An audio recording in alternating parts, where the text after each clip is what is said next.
Jadi disiplin positif hadir itu tanpa ada hukuman, tanpa ada justice, tanpa ada hadiah. Dia itu sebagai detektif. Detektif? Gimana Iya, tuh, Pak? detektif. Wah, kedua mereka itu adalah guru. Nah, Ya. adalah guru. Jadi, apapun permasalahan yang ada di rumah, ketika dia datang ke sekolah akan merasa senang. Ketika ada guru yang bisa memberikan motivasi kepada dia. Itu Oke. maksudnya.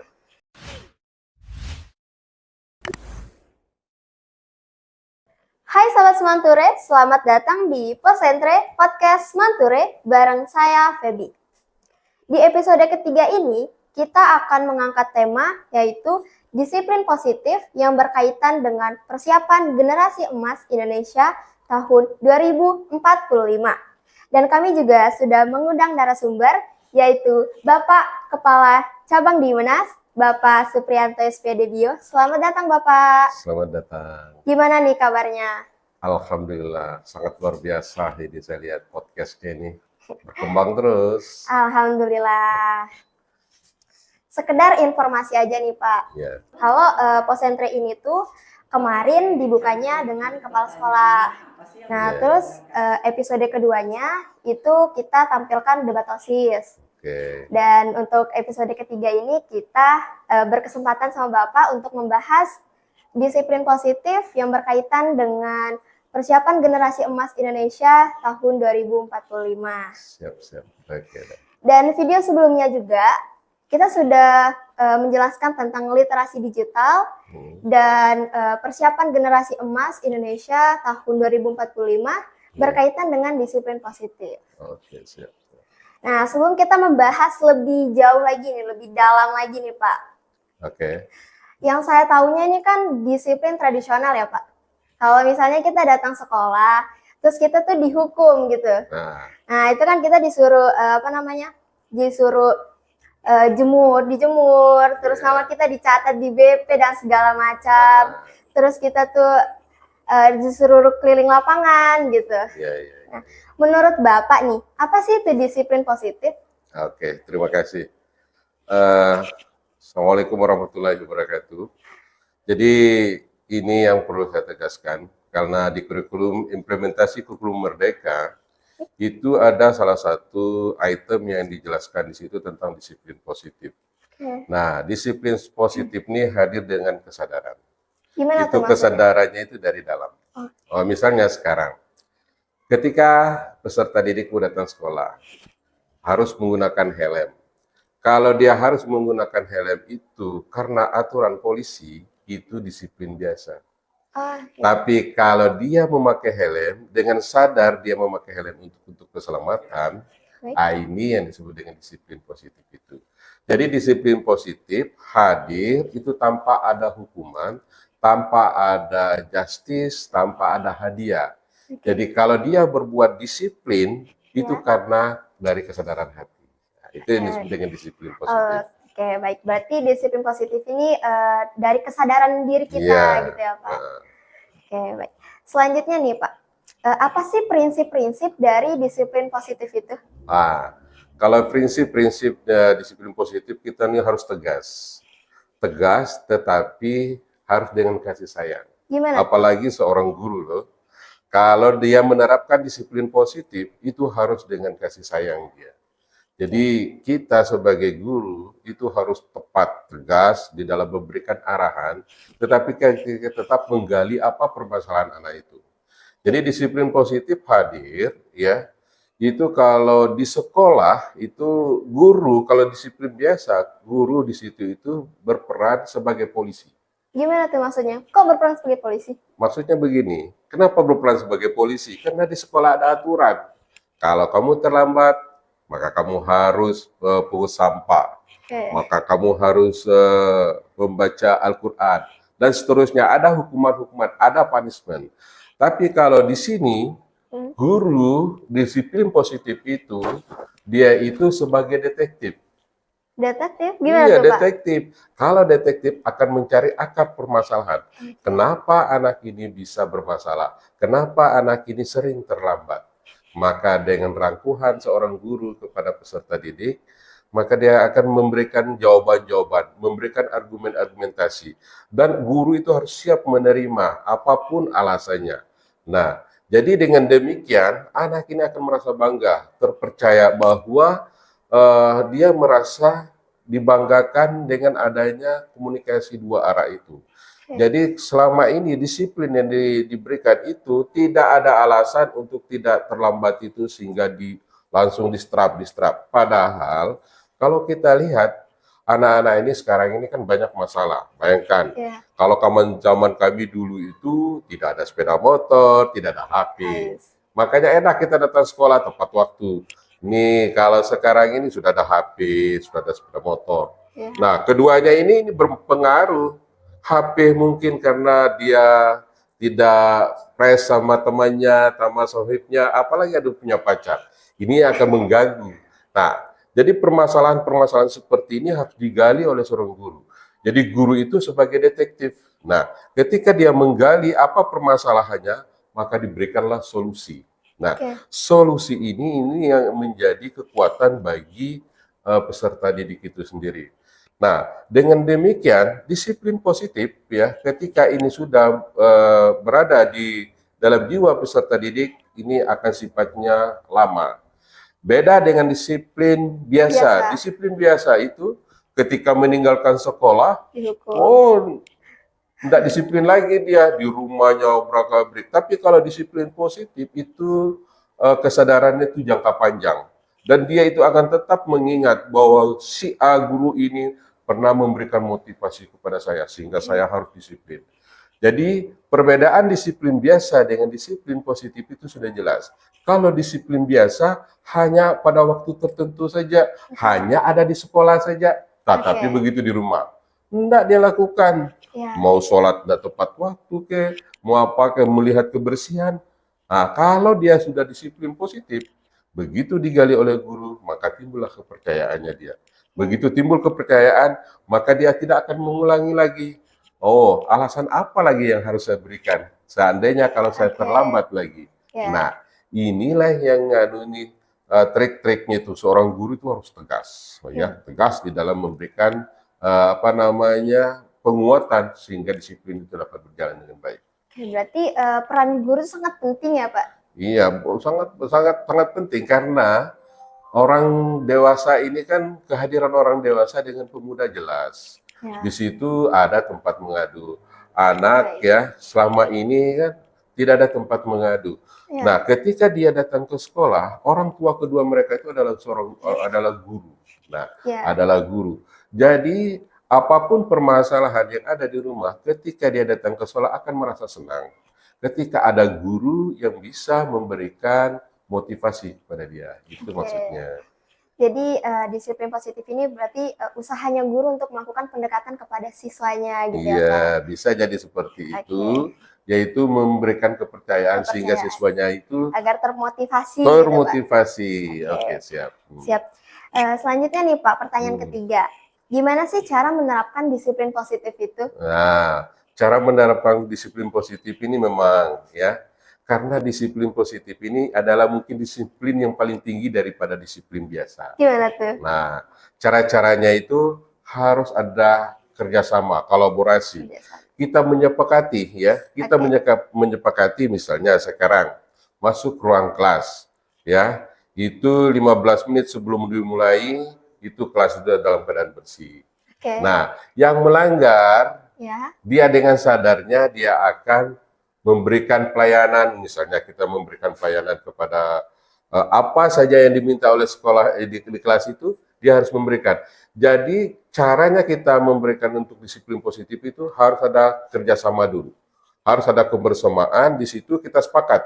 Begitu kita sepakat, dan ini kita akan menjadi bahan kita ketika kita melanggar tanpa diperintah lagi, tanpa diperintah lagi, kita melaksanakannya. Misalnya harus sapu kelas, begitu saya terlambat datang masuk ruang kelas, inisiatif sendiri, tanpa ada perintah lagi. Nah, artinya menjalankan rasa kebersamanya tadi, kesalahannya tadi itu tanpa diperintah, tetapi dengan hati. Ketika hati ini sudah bergerak, apapun itu tidak ada masalah lagi. Jadi disiplin positif ini memang ini disiplin yang harus ditekankan di kurikulum Merdeka itu. Kebebasan kepada anak itu diberikan supaya anak itu lebih bergairah di dalam mengikuti proses pendidikan pembelajaran. Ya. Oke, baik. Interupsi sebentar nih Pak. Nah, kan kita nih generasi-generasi milenial gitu ya Ya. Pak, generasi Gen Ya. Z gitu. Ya. Pasti kan kita tuh lebih banyak insecure. Nah, Ya. kita pastikan misalnya kalau kita dihukum nih Pak. Ya. Kayak, wah saya dihukum nih. Langsung kayak, guru ini jahat banget ini. Nah. Gitu gimana sih Pak? Kan mereka nanti sedikit-sedikit buat status WA lah, apa segala macam. Aduh saya dihukum nih, aduh gimana tuh Pak pendapatnya? Oke dah. Makanya sekarang di kurikulum Merdeka itu diterapkanlah disiplin positif. Oke. Jadi tidak ada hukuman-hukuman lagi, ya. Tidak ada hukuman. Nah, tidak ada hadiah bagi yang melakukan. Makanya semua lini itu tidak ada hukuman. Makanya di sekolah ini ada tim TPPK ya. Ya. Untuk kekerasan itu sudah tidak ada lagi di sekolah dan itu betul-betul kita harus merangkul anak ini. Karena zaman sekarang ini banyak sekali yang harus kita lakukan dan tidak harus semestinya kita mendisiplinkan anak dengan hukuman, tidak. Nah, makanya pendekatan secara emosional yang paling diutamakan. Nah, jadi saya harapkan kepada guru ini sesuai dengan IKM ini implementasi kurikulum Merdeka, ini kita akan menerapkan disiplin positif. Jadi kita lebih mengarahkan kalau terjadi masalah kepada anak, maka anak itu harus kita tahu apa latar belakang sehingga terjadi permasalahan seperti itu. Kalau sudah demikian, anak itu akan memberikan argumentasi. Argumentasi ini adalah salah satu melatih literasi. Jadi literasinya dia itu harus berkomunikasi terus. Karena rapot sekolah itu yang dinilai itu literasi, numerasi, dan attitude. Nah, tidak ada mata pelajaran A, B, C, tidak dilihat di situ. Nah, jadi literasinya itu ketika anak begitu ada masalah, itu harus dirangkul, dicari permasalahannya, akar permasalahannya apa, diberikan solusi. Ini yang diharapkan nanti itu. Sehingga tidak ada lagi hukuman itu. Jadi humanisme sosialnya itu akan menjadi lebih bagus. Nah, jadi apapun yang terjadi di sekolah sekarang itu tidak boleh ada lagi kekerasan, apalagi hukuman-hukuman itu. Okay. Jadi berarti disiplin positif ini berbeda dengan disiplin biasa yang dimana kan kita dihukum segala macam. Terus kalau di sini tuh disiplin positif itu guru melakukan pendekatan secara emosional juga kepada anak. Terus menganggap siswa itu adalah anaknya mereka sendiri. Jelas itu. Oke, baik Pak.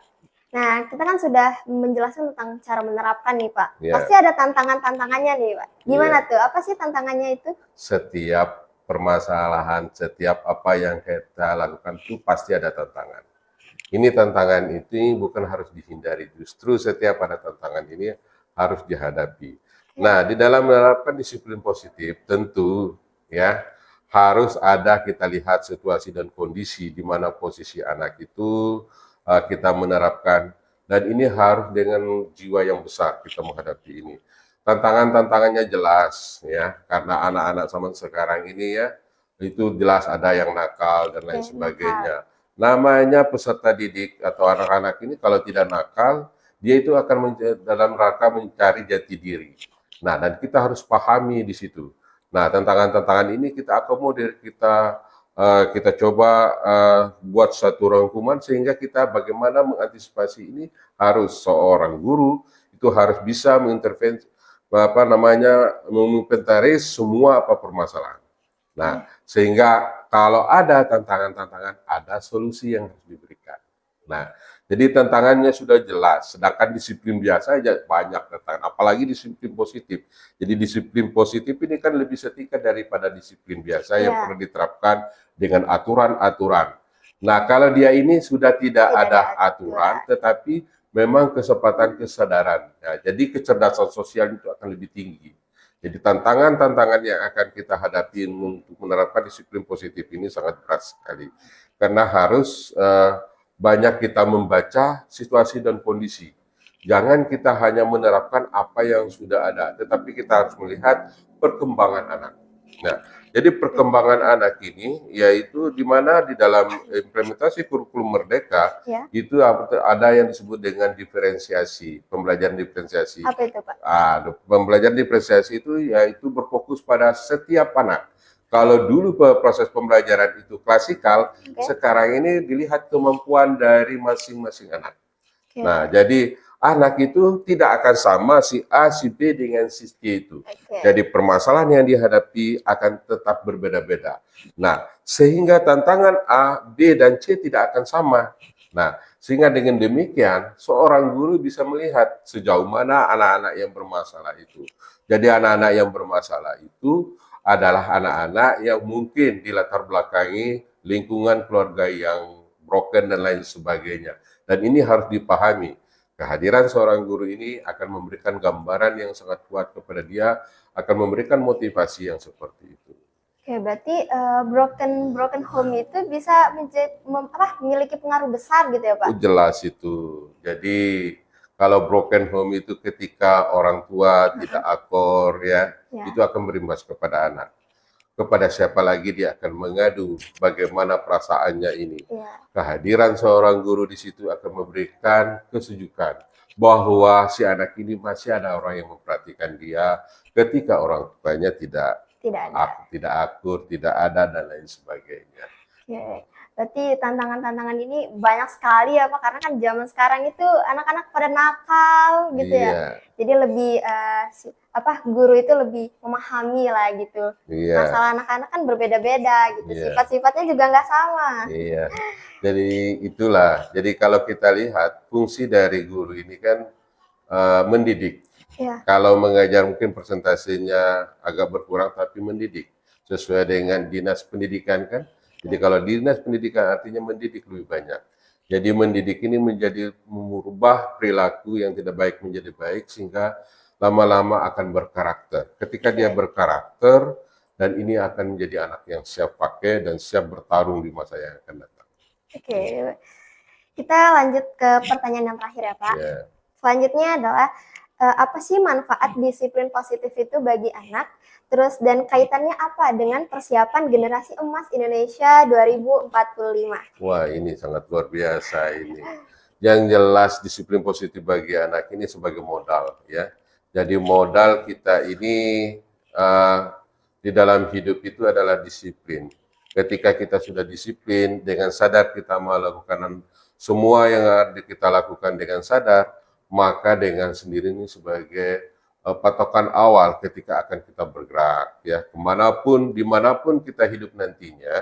Kalau kita sudah tahu diri, sudah sadar apa yang ada pada diri kita, maka dengan sendirinya kita tidak akan melakukan perbuatan-perbuatan yang tercela.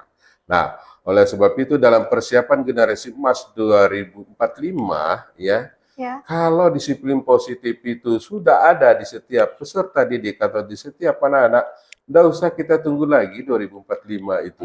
Karena apa? Kita itu harus bergerak cepat. Nah, bergerak cepat ini ketika disiplin positif sudah ada.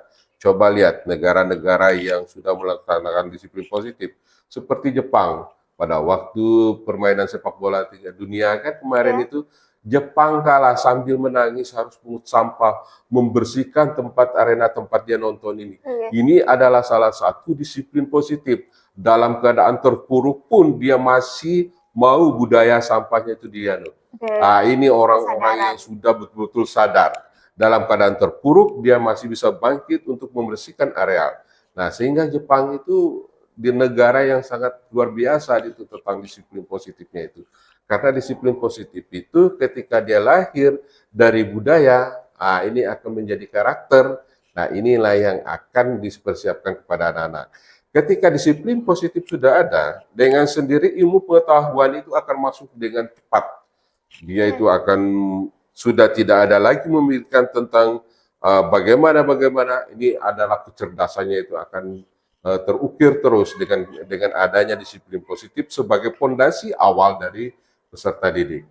Nah, ketika dia menerima ilmu pengetahuan itu akan lebih cepat terserap dan ini akan menjadi generasi emas yang akan datang itu. Ya, jadi berarti disiplin positif ini pengaruhnya sangat besar banget. Sangat besar ini. Tahun ke depan. Nah, jadi karena ini disiplin positif ini fondasi awal ya. Ketika dia berbudaya, setelah berbudaya akan berkarakter. Ketika berkarakter, anak ini sudah siap menerima tantangan di masa depan. Apapun permasalahannya itu sudah siap dia. Ya, apapun permasalahan, begitu dia mendapatkan masalah, seketika itu dia akan mendapatkan solusi. Orang yang berpikiran cepat seperti itu, maka itulah generasi-generasi yang siap pakai. Gitu. Jadi saya izin simpulin nih Pak dari awal. Jadi disiplin positif itu dimana kita melakukan kesalahan tanpa harus dihakimi ya, betul. tanpa ada hukuman, dan cara penerapannya juga guru-guru melakukan pendekatan kepada siswanya. Betul. Nah, selain penerapan juga pasti ada tantangan kan Pak, dengan ya Pak kan zaman sekarang itu nakal-nakal gitu ya Pak ya. Jadi pasti guru tuh harus memahami satu-satu orang gitu karena sifatnya berbeda-beda kan Pak. Jelas, betul. Dan manfaat disiplin positif ini juga sangat besar gitu ya untuk tahun ke depan. Tanpa menunggu tahun ke depan juga kalau sudah diterapkan dari kesadaran kita, itu pasti bakalan gimana gitu ya. Nah, luar biasa anak-anak kalau sudah disiplin positif. Oke Pak, sekian ya dari kami. Terima kasih sudah datang di podcast kami. Saya Feby, pamit undur diri dari Posentre. Sampai jumpa di Posentre selanjutnya.